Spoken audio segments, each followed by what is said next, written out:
نوجوان جب کوئی ہو جاتا ہے تو اس کی سوچیں جوان ہو جاتی ہیں. نوجوانوں سے معذرت کے ساتھ نبی پاک علیہ السلام نے نوجوانوں کی حکومت سے پناہ مانگی. نوجوانوں کی حکومت سے پناہ مانگی ہے اس لیے کہ نوجوان بڑی جلدی پیار بھی کرتا ہے اور بڑی جلدی نفرت بھی کرتا ہے. سوچیں مضبوط نہیں ہوتی.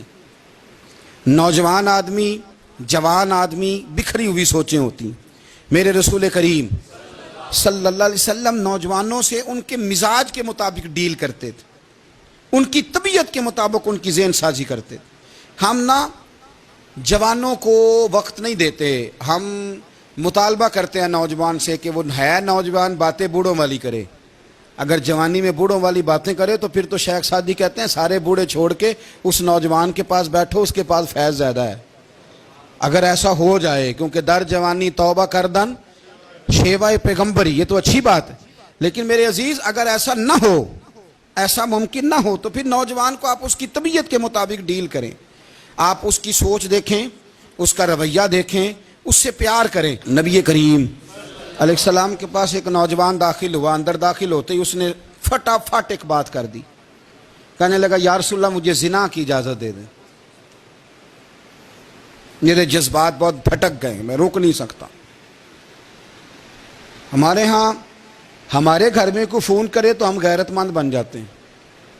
میری غیرت کو گوارا نہیں کہ کوئی میرے گھر میں فون کرے، اور اگر میں کسی کے گھر میں فون کروں تو پھر غیرت کدھر گئی؟ پھر بھی آپ غیرت مند نہیں صاحب، پھر بھی آپ غیرت مند نہیں. اگر آپ کسی کے گھر فون کرتے ہیں تو آپ غیرت مند نہیں، تو یاد رکھیں اگر آپ یہ حرکت کر رہے ہیں تو پھر آپ کو بھی تھوڑا احساس ہونا چاہیے نا. نبی کریم صلی اللہ تعالی علیہ وسلم سے اس نے کہا مجھے زنا کی اجازت دیں دے. حضور فرمانے لگے آگے آ جاؤ. حضرت عمر کہتے ہیں مجھے بڑا غصہ تھا، میرا دل کر رہا تھا اٹھوں اور 2 تھپڑ ماروں اسے. طریقہ ہے بات کرنے کا. حضور نے بلایا، پاس بٹھایا، تھپکی دی. فرمایا ایک بات تو بتا، تیرے سوال کا جواب پھر دیتا ہوں. ایک بات تو بتا. یا رسول اللہ صلی اللہ تعالی وسلم ارشاد فرمائیے. حضور فرمانے لگے تو پسند کرتا ہے کہ تیری بہن کے ساتھ کوئی زنا کرے؟ پسند کرتا ہے تو کہ تیری بہن کے ساتھ کوئی زنا کرے؟ کہنے لگا حضور میں بات بھی سننا پسند نہیں کرتا. تیری بیٹی کے ساتھ؟ کہنے لگا حضور زبان اس کی کھینچ لوں گا جو یہ بات کرے گا. کہا تیری ماں، تیری پھوپھی، خالہ کا؟ حضور خبردار کسی بندے کو میں اجازت نہیں دوں گا. تو رسول کریم فرمانے لگے جس سے تو زنا کی اجازت مانگ رہا ہے وہ بھی تو کسی کی بہن ہے نا، وہ بھی تو کسی کی بیٹی ہے. جو غیرت، جو حمیت تجھے اپنے گھر کے بارے میں آتی ہے وہ دوسرے کے بارے میں کیوں نہیں آتی؟ جب نبی کریم نے اس نوجوان کو اس کے مزاج کے مطابق سمجھایا تو اس کی آنکھوں میں آنسو آ گئے. عرض کرنے لگا یا رسول اللہ صلی اللہ تعالی علیہ وسلم حضور زنا کی ارادہ تو ایک طرف، آج کے بعد میری زبان پر اس کا نام بھی نہیں آئے گا. آپ سامنے والے کی نفسیات کو دیکھیں، آپ اپنے موڈ میں نہ رہیں. مجھے بڑی اچھی طرح یاد ہے ایک دفعہ نا مسجد میں ایک بچے نے نا آدھی بازوؤں کی شرٹ پہن کے نماز پڑھی. ایک بابا جی نے ان کو نا منع کیا، کہتے ہیں پورا کپڑے پا کے آیا کر، پتہ نہیں تمہیں. وہ کہنے لگا، بچہ کہنے لگا نماز ہو جاتی ہے.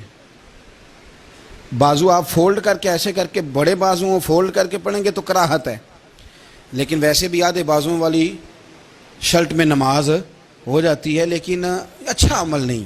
اچھا یہی ہے کہ آپ کے بازو پورے ہوں. تو بزرگ ان سے کہنے پورے کپڑے پہنو. کہنے لگا بھائی ہو جاتی ہے نماز، میں بھی تھا.